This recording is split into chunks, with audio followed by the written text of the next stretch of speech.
If our staff can take their seat, please. So we'd like to begin our meeting, and it is an exciting day at the City of Ottawa today. It's called budget table this morning, so we'll be on time to join our colleague downstairs at 10 o'clock. So we're not going to need all this time, and I advise you not to look at the clock behind you because it's wrong timing. So I'd like to call this meeting to order for Wednesday, November 8, 2017. This is a special meeting for tabling our police budget for 2018. Item of business is just a draft operating and capital budget presentation. On the agenda, is it Kerry? Okay. So I will turn this to the Chief to introduce his team, and we'll begin. Good morning, Mr. Chair and fellow board members. It's a pleasure for me to be here this morning to present our 2018 budget to the Police Services Board. Before I start, I just want to acknowledge the support of my executive, our senior leadership team, and Deborah Fraser and her entire finance team that worked diligently over the past number of months to prepare this budget. It wasn't an easy budget to prepare. Lots of discussions, lots of options, but more importantly, solutions to be able to meet the board's targets. So we're pleased to present to you our plan. So today I'll give you a presentation over the context of our operational priorities from a policing perspective. We'll present the 2018 draft operating budget, and as we do, as recommended by the Auditor General, we always present a three-year forecast. This year will be 2019 to 2021. And we'll talk to the draft capital budget for 2018, and finally just the timetable as far as some of the dates that are left to accomplish. So if we can move along with the slides. So as you well know, the City of Ottawa has a large geography and presents over 2,700 square kilometers to police. So for us to be effective in delivering police services to this wide city, we've developed a service delivery model that's adaptive and has different styles of policing to meet the needs of the rural community, the suburban community, and the urban community. 80% of our city is rural, making it travel distance and very more challenging. And just as the crow flies, it's 83 kilometers from east to west. So, Mr. Chair, I've had this slide up before, but I think it's an important reminder that our community is changing and it's become more and more diverse. As a police service, we want to continue to be reflective of the community we are serving, but also responsive to community. So, from a gender perspective, from a diversity perspective, we've done a lot of work to ensure that we continue to make sure that the Ottawa Police Service is an equitable workforce, and we continue to revitalize our outreach recruitment plan to make sure that we are attracting and retaining qualified candidates that are reflective of our community. From a crime and disorder perspective, we see crime trends continuing to shift. We have seen over the past 2 years a shift with respect to an increase in violence. And that is a trend that's taking place across the country. We've also seen an increase in social disorder issue, calls dealing with mental health. So for calls for service dealing with non-criminal matters, and the estimate is about 30% of the calls for service we deal with are actually criminal matters. 70% are non-criminal. So it's an important a reminder that the work of our police officers is challenging. It's diverse and very complex to deal with. We've got some new legislation that continues to be introduced, and we saw then the legislation being tabled for the legalization of marijuana. That's going to have an impact from an operational perspective at the police service. We've got a new oversight legislation that was tabled just 2 weeks ago, a new Police Services Act, the continuing discussion around use of force and de-escalation training. So all those things put more demands on our police resources for services and for training. The expectations to the community continue to grow as we have more pressure to increase accountability to the board and to the community. So all these are resulting in some additional budget pressures, and as I said, policing is becoming a more complex profession. So that's why we've had to change and adapt our service delivery model to become more effective and efficient. And these are some of the things that we've done and that some of the major projects that we have underway to make sure that we are providing an effective service to our community. We see the service initiative is the way we are delivering our new service delivery model, and it focuses on core policing duties and puts officers where we need them, when we need them. The multi-year action plan is a culmination of a number of initiatives that we have on our plate to make sure that we, as a police service, we are delivering a bias-neutral police service. Recognizing the impact and the toll that police work has on our people, we've developed a comprehensive wellness strategy to make sure that our officers are taken care of. That includes introducing the R2MR training, peer support program, expanding the Real You program, and making a significant not only capital investment in our people, but from a human resources perspective, really having a focus to make sure that we are supporting our people as they do this very difficult job. We also want to make sure that all women have access to equal opportunities for transfers and promotions. And the gender audit that you're familiar with resulted in a number of policy changes that we've implemented, and also a shift and a move in our culture in policing around making sure that everybody has access to equal opportunities. I'm proud of the work that we have done with respect to the gender audit. We are leading this field in policing, and we continue to move forward to make sure that the project turns into a program. And as always, we're always trying to leverage technology to support our members, and I thank the board for recognizing and for supporting the investment that we are making in our modernization roadmap to make sure that we are accessing the tools that are out there, and that our officers have access to the best technology to make sure that they stay safe, but also that they have the ability to solve and ideally prevent crimes that are taking place in our community with information, access to information. And the board will also know that we want to make sure that we have the facilities in place to support, to deliver services to our community, but also to make sure that the men and women of the police service have access to space to do their work. And that's why you've seen the facilities strategic plan, and you'll see in the capital projects that there's a significant investment in facilities this year because of the development of our South Campus facility. From a crime statistics perspective, criminal code offenses are up for a second year in a row. We've seen serious violent crimes rise, and however, the officers of the police service and the civilian members continue their hard work to hold offenders accountable and to arrest and charge individuals responsible for these crimes. From a property crime perspective, we've seen those levels remain stable. But because of the increase in serious violent crimes, our crime severity index has increased slightly here in our community. And again, that's a similar trend that we're seeing in large urban centers. And as I mentioned before, from a social disorder perspective, we're seeing that type of call for service increase in our community. And I want to acknowledge and thank again the board for approving our staffing plan, which falls into its final year. As a reminder, the police service did not grow in numbers from 2011 to 2015. We did replace all retiring members. However, there's no additional growth. In 2016, we began to address some staffing shortages that were being experienced across the police service.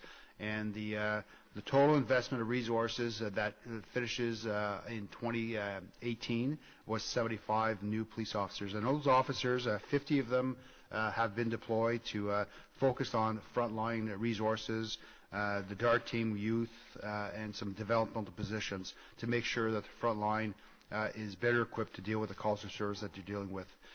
We're also addressing the pressures with respect to accommodation issues that our police service and other police services are facing, and the staffing plan also supports the goals that we've identified under the gender program. In addition to the 75 new police officers that we committed to, We also endeavored to find 25 positions internally to reallocate, and I'm pleased to report that we have identified those resources and they have been reassigned. And some of those officers went to our new operations center, focused on also human trafficking, sexual assault, child abuse, and partner assault. And the latter of those sections all deal with one of our operational priorities that deals with combating violence against women. So it's aligned with that priority. There are broader efficiencies and movement of people that we achieved under the service initiative, and you'll see those the results being reported on our annual report under service initiative. And it really helped us achieve the goal of putting people in the right place to do the important work and from a priority perspective. I'll turn now over to Director General Fraser and our CFO, Jeff Lacerdo, and Wally Salem from our Finance Department to continue on with the presentation. Thank you, Chief.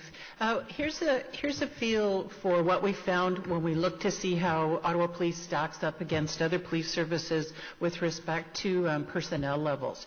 The data that we brought here is Stats Canada data, and it's the latest that's available. So it shows 2016 strength, which are people at work, or people in permanent positions, people in permanent positions, and it compares it to population data from the previous year. What we find is this creates something called the population per police member. And what it tells us right now is that in Ottawa, each of our police members, both civilian and sworn, there are 521 persons that each of those members support. You'll see that we fall kind of to the bottom of the ranking of the 12 larger municipal services that we looked at. And we went back in time to see where we were. So in 2011, when we stopped our increasing staffing plan, we were actually at 479 residents supported by a police member. So we would have then been in the middle of the ranking. We're closer to the lower part of the ranking, and this data, it's a good baseline because it shows 2016, which is the first year that we started adding 25 officers to the complement. But we can see that taking that gap has had an impact on how we stack up against the rest of the country. And Mr. Chair, that's why you'll see in the budget for our outlying three-year plan from 2019 to 2021, we've got a projected increase of hiring 90 new sworn officers, so 30 each year.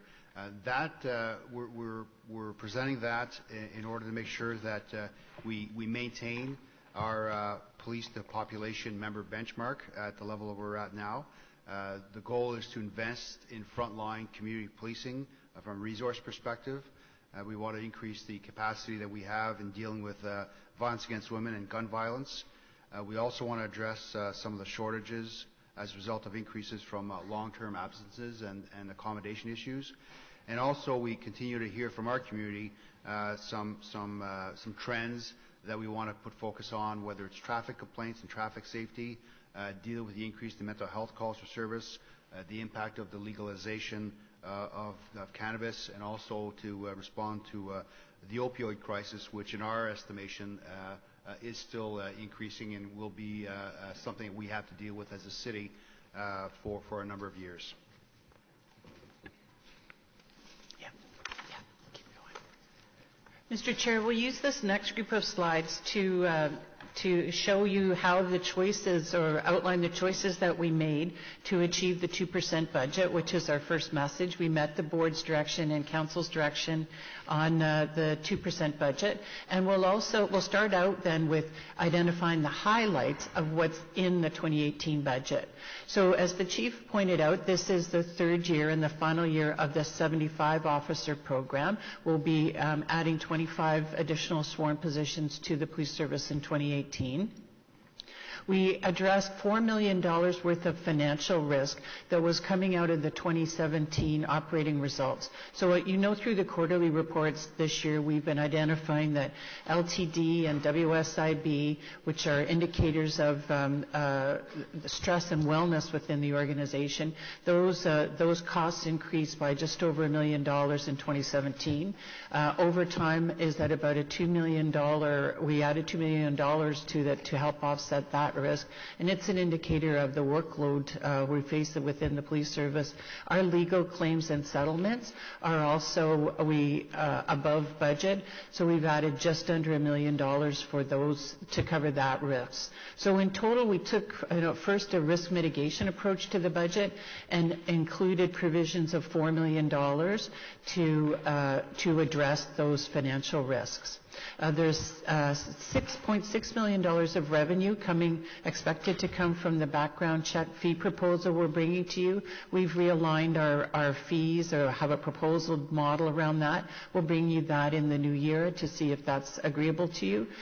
We've also found, and you'll see there's about $1.5 million of new programs that we've introduced by moving funds around within the existing budget base. So, for example, we're going to bring you an evidence-based approach to and propose an expansion of the conducted energy weapon program. The pilot results show that we significantly reduced the time for a taser to be on site and involved in an incident. It moved from 14 minutes to 7 minutes, but we're gathering evidence that shows that it's a game changer operationally, both for the officer and the individual involved, if the taser is available immediately. So we've included a provision in the budget for that. We'll bring you the evidence-based business case to demonstrate the value of that, and then it's up to the board to decide what to action.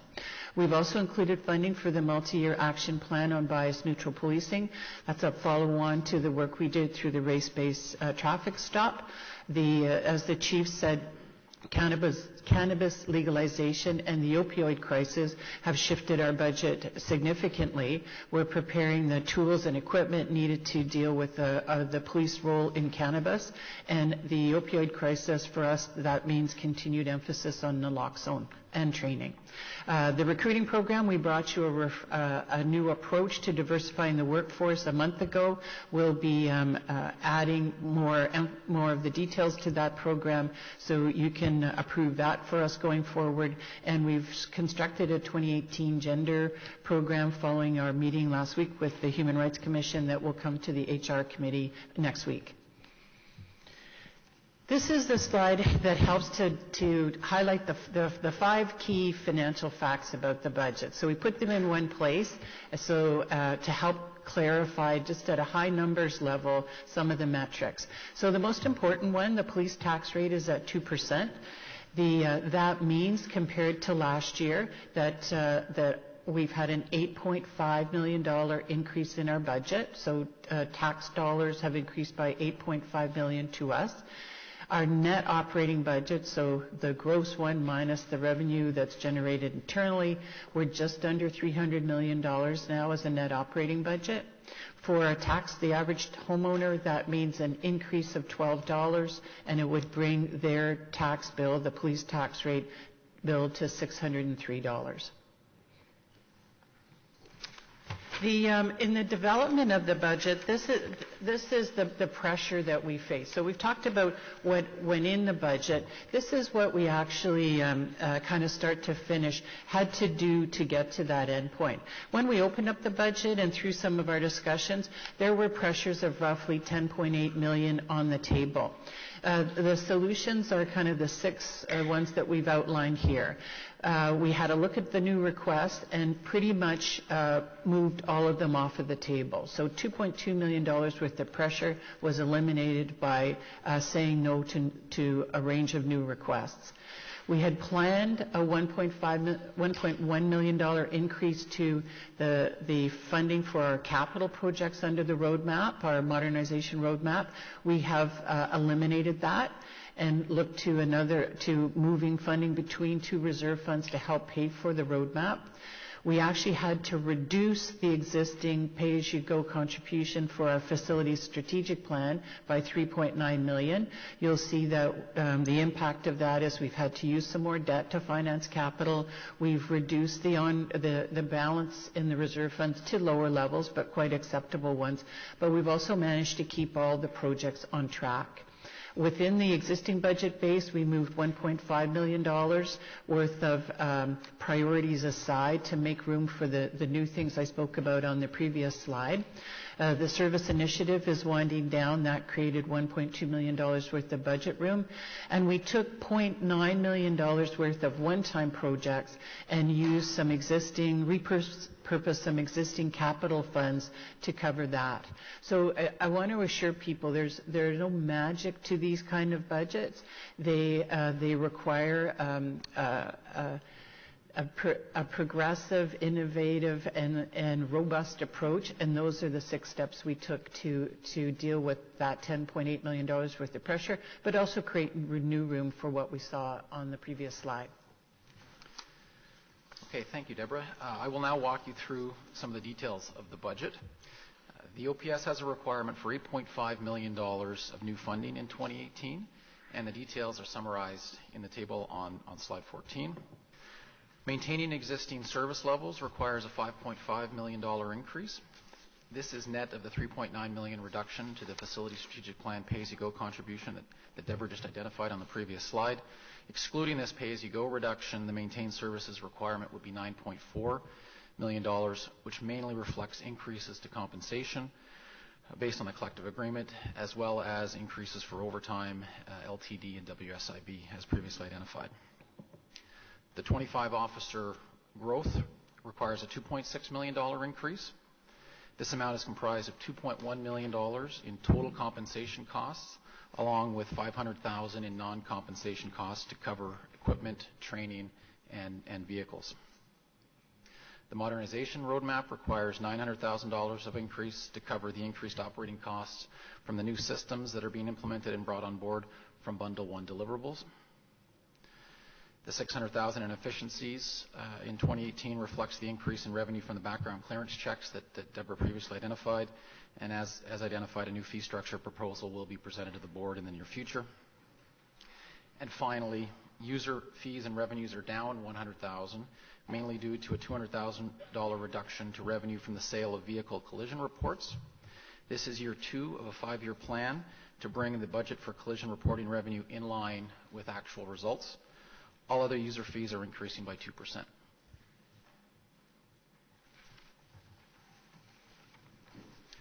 The OPS gross budget breaks down as follows. The gross operating budget is $330 million, revenue of $35.7 million, bringing the net operating budget to $294.3 million. The pie chart at the bottom of the slide breaks down the gross operating budget by type of expense. And as you can see, 82% or $271 million relates to compensation costs. 8% or $27 million is required for materials, supplies, and services. 6% or $20 million is made up of financial charges that reflect pay-as-you-go contributions to reserve funds and debt servicing costs. And the remaining $11 million or 4% are costs incurred from the city and are mainly facility operating costs and fleet maintenance costs. Mr. Chair, here's what lies ahead, and this is part of what we do each year to help identify the current term financial situation, but also what's in the forecast. And you'll see for the 2019-21 period, we're forecasting that the police tax rate would be in the range of 3.5% to just over 4%. There are 3 key things that amount is funding. In addition to our program, our general program, you'll see the impact of the 30 positions that the chief spoke about in the opening slides. That's in the range of $3 to $3.5 million annually. We continue the modernization roadmap through that period as well. It starts to drop off as we see more of the financial benefits accruing to and reducing the operating impact of the roadmap. User fees will also increase according to our budget requirement, which is about 2% per year. If you compared us to previous years, you would see that we're not identifying a specific efficiency line. What we've done to date, or since 2012, we've gained about $13.4 million worth of efficiencies by working at it, or revenue increases, by working at it each year. And we think that's tailing off.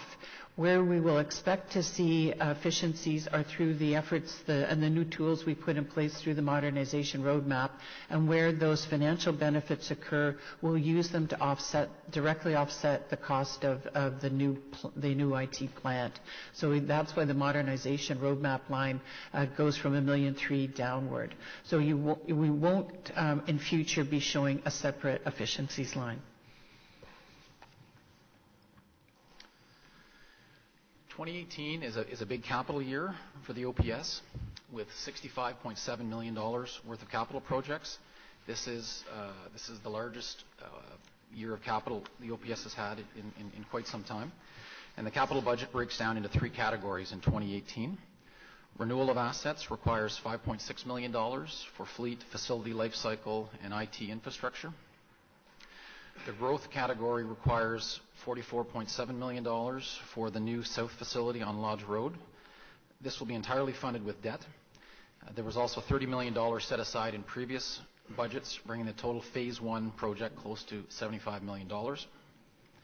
The strategic initiatives category is $15.6 million and reflects the modernization roadmap along with facility work plan and other initiatives. The funding sources for the capital reflect 68% debt, 31.5% pay-as-you-go contributions, and the remainder revenue. This is a little unusual for OPS to have such a high percentage of funding from debt. However, is entirely acceptable and in line with city practices and guidelines for debt levels. Now, looking at the 10-year capital forecast, the 10-year requirement for OPS capital spending is $286 million and ranges from a high of $66 million in 2018 to a low of $12 million in 2026. Renewal of assets requires $75 million of capital for fleet replacement, facility lifecycle, and IT renewal. These projects are financed with pay-as-you-go funding largely, as well as a small amount of revenue from the sale of assets. The growth category requires $92.5 million and funds the South Facility Phase 1 and Phase 2. The South project is mainly funded with debt. Strategic initiatives require $118 million, and the major projects within this category are the modernization roadmap, as well as the new central patrol facility as identified in the facility strategic plan. Funding for this category is 50% debt and 50% pay-as-you-go. Overall, funding for the 10-year capital program is 51% pay-as-you-go, 48% debt, and 1% revenue. Moving along to the timetable, we're here today tabling the budget. The next meeting is November 20th, the Finance and Audit Committee meeting, followed by the board meeting on November 27th, and City Council approval of the budget on December 13th. And with that, Mr. Chair, that brings the presentation to a close, and we're happy to take any questions the board may have. Well, thank you very much, Director General and the team and Chief. And so today is just the tabling of the budget. So if there's any high-level question, we'll entertain. But keep in mind, this is the first time we've seen the budget. And any detailed question, I would invite all my colleagues on the board and all my colleagues on council and the media to attend our Finance and Audit Committee meeting. That's when we're going to have more of a frank discussion and also engage in more with so with that, I'll turn it to Member Smallwood. Thank you, Mr. Chair. This is just really a confirmation. I see under projects, I don't see any mention of the diversity audit. So I'm assuming it's under the MYAP, but on pages 8 and 11, I didn't see it mentioned. So I just wondered if you can confirm where funding for that diversity audit will be. Thank you. Mr. Chair, it is included in the MYAP, the multi-year action plan. That's one of the components for diversity audit, and we do have some funding aside for the entire multi-year plan. Thank you, Member Smallwood. Member Hubley. Thank you, Mr. Chair. I noticed, Chief, at least two references in there to the pending cannabis legislation. Is these costs that you're putting into this budget, are they strictly training costs, or are they training and enforcement?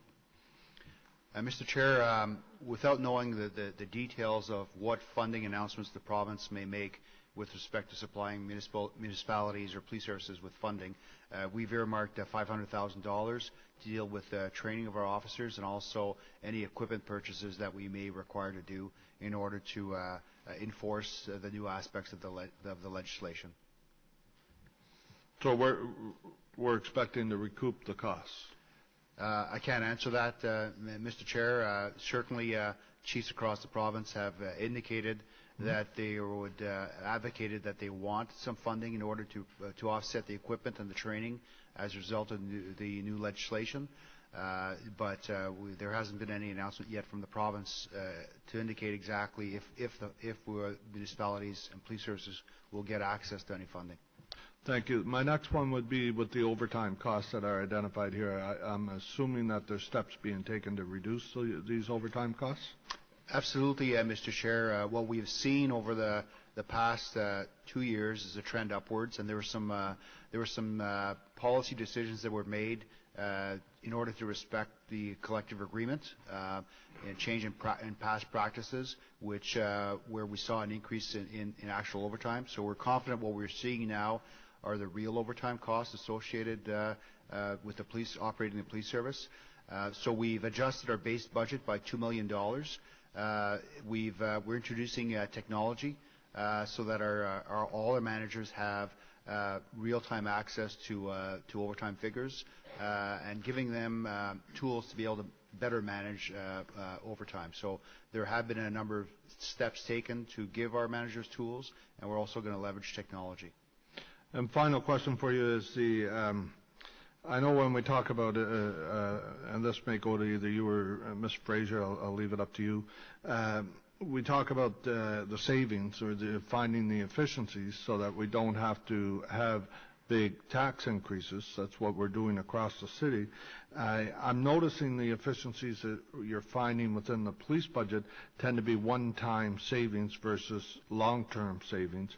And I'm wondering, you're showing in this document you're hoping for a 4.1 increase in 2019, and that has not been the trend around the city. So I'm just wondering what we're going to do here is clearly when you come to table a budget in 2019, I don't think you're realistically hoping to get 4.1. Mr. Chair, actually the savings that we found since 2012, we've found over $13 million of savings and efficiencies, which they were not one-time costs. They were savings that offset some increases in our budgets. As the Director General indicated that we initially identified potentially $2 million worth of efficiencies going forward. We realized that those efficiencies have tailed off. The efficiencies that we've identified and that the board is aware of through the modernization roadmap are long-term savings and not one-times. And I'll ask the DG to clarify or add to those comments. On a high level, Deborah, please. Thank you. Perhaps it would be best if Jeff and I met with Councillor Hubley. Councillor, there's in the budget document on page 66, there's a listing of all the efficiencies from the start from 2012, and maybe we can go through those with you and identify what's ongoing and what was more transitory. But for the most part, it's been ongoing. And I think that's probably a better discussion for us. Great. Thank you. Thank you, Mr. Chair. Thank you, Member Hubley. Member Nicholson. Thank you, Mr. Chair. I have sort of two questions. One is, I'm curious to know, I noticed that the compensation costs are about 82% of the budget, and I guess the question I have is that going up or down? What's the direction of flow of that? And what can we anticipate? I'll take that one, Deborah. Thank you. The compensation costs are rising at approximately 2% a year. As a percentage of the budget, it's increasing. It's increased. Mm-hmm. Slightly. Okay, thank you. And I mean, over time, is that the trend? That's been the trend over time. Okay, thank you.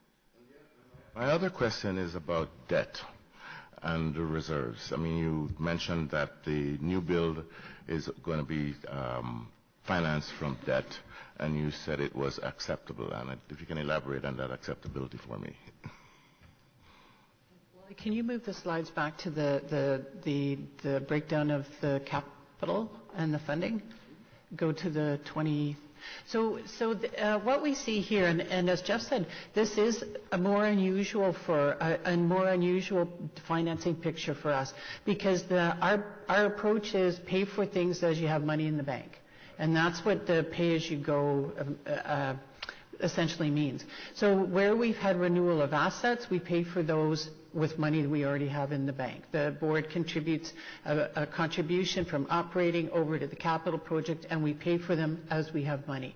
And you'll see that's the main funding source for that renewal of assets, which makes sense. When you renew assets, you don't issue debt. You use funds on hand to do them. Same thing primarily with the strategic initiatives.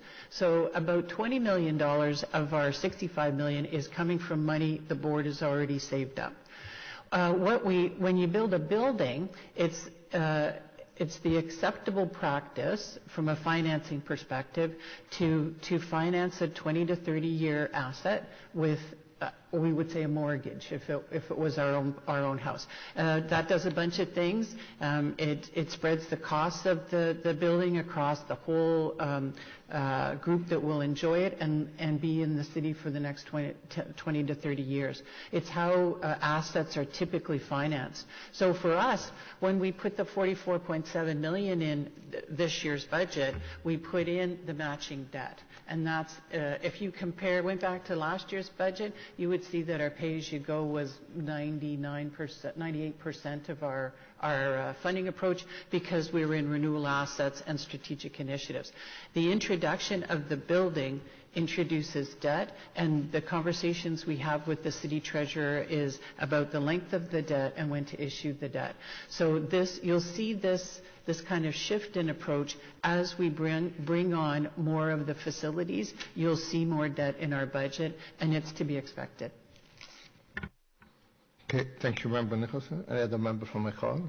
So I have a few questions. You don't even have to answer me them right now, but I'd like to bring the information to the Finance and Audit Committee. On slide 8, when we talk about where we are in population per police member, I'd like to know the other city comparison to us, or comparing to us, they have the same number of civilians than we do? Because in our organization we have 2 to 1, 2 sworn to 1 civilian. I'd like to know if the comparison is matching. On page 12 we talk about the budget increase, and I know in the budget book we talk about the growth assessment, which is 1.3. Can you tell me 1% in police budget increase, how much that will translate to? Jeff or Deborah? Yeah, that would be it's approximately $2.6 million. 2.6 million, 1%. Mm-hmm. So the 8.5 million increase, Deborah, is that include the 1.3?